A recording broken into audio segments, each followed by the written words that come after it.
अस्सलामुअलैकुम students. Computer application and web का आज हमारा लेक्चर नंबर 10 है। आज के लेक्चर में जो हम डिस्कस करेंगे वो हम मेमोरी को डिस्कस करेंगे। Data and instruction are stored in memory to be executed. जो डाटा और इंस्ट्रक्शंस होती हैं वो हमारी मेमोरी में स्टोर होती हैं टू बी एग्जीक्यूटेड। जो भी एग्जीक्यूट होनी है, जो भी हमने अपना डाटा है या कोई भी इंस्ट्रक्शन है जो हमने चलानी है, वो हमारी कहाँ पे स्टोर होती है? वो हमारी मेमोरी में स्टोर होती है। मेमोरी हमारी रैम होती है। It consist of one or more chips on the motherboard. ये जो आपकी मेमोरी होती है वो एक या एक से ज़्यादा चिप्स होती हैं जो मदरबोर्ड पे लगी होती हैं। Memory store the following 3 item. जो मेमोरी में स्टोर होती हैं वो ये चीज़ें होती हैं: operating system and other system software to control the use of computer system. Memory में एक तो हमारा ऑपरेटिंग सिस्टम स्टोर होता है। ऑपरेटिंग सिस्टम हम अपनी विंडो को कहते हैं कि विंडो उसमें स्टोर होती है कि विंडो का काम जो होता है वो कंप्यूटर को कंट्रोल करना होता है, मैनेज करना होता है। और दूसरे जितने भी सिस्टम सॉफ्टवेयर हैं, सिस्टम को मैनेज करने के लिए जो सॉफ्टवेयर हैं वो उसमें स्टोर होते हैं जो कंप्यूटर सिस्टम को कंट्रोल करते हैं।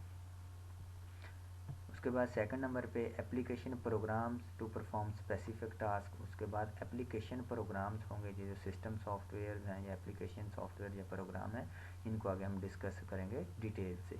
तो ये स्टोर होते हैं किसी स्पेसिफिक हमारे टास्क को, किसी काम को परफॉर्म करने के लिए। जैसे मान व्हाट्सएप हमारे पास मोबाइल में होती है, वो हमारे मैसेज वगैरह सेंड करने के लिए हम उसे यूज़ करते हैं।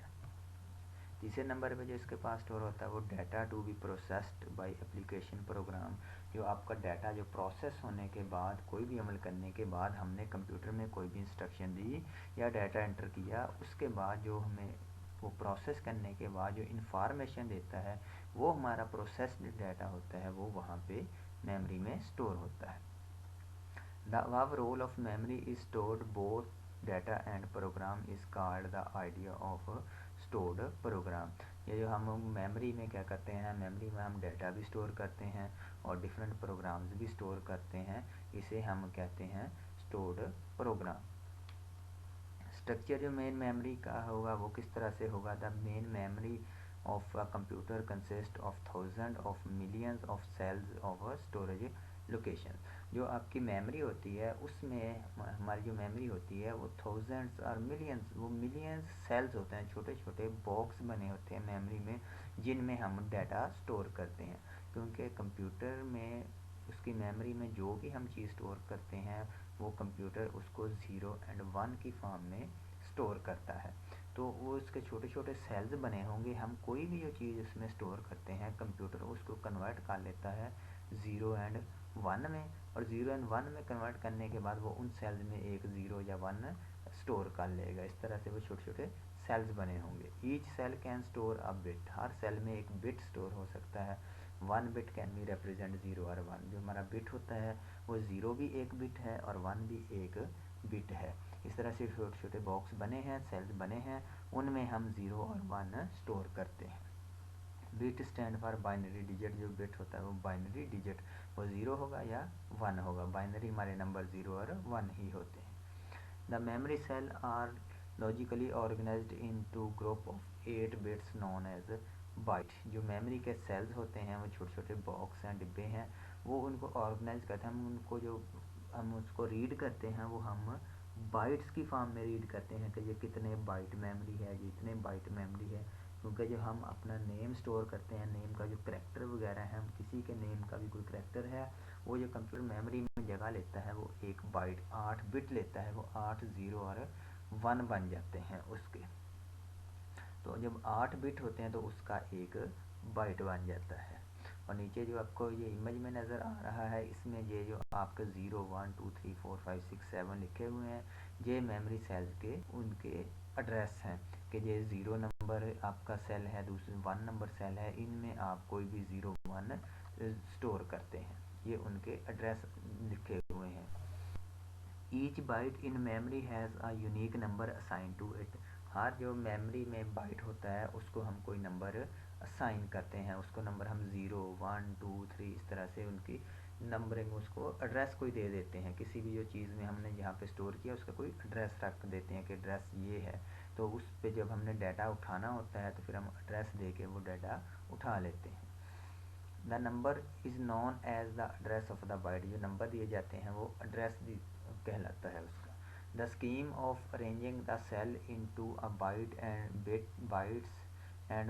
And bytes into memory chip is shown in the following figure. ये जो हमें पिक्चर में नज़र आ रहा है कि जैसे पहला जो बॉक्स है उसको 000 नाम दिया, दूसरे को 0001 दिया है, फिर 2 3 4 इस तरह से सो ऑन चलता जाएगा। उसके बाद हमारे पास आ जाता है assessing data in main memory. हम मेमोरी से डाटा किस तरह से असेस कर सकते हैं।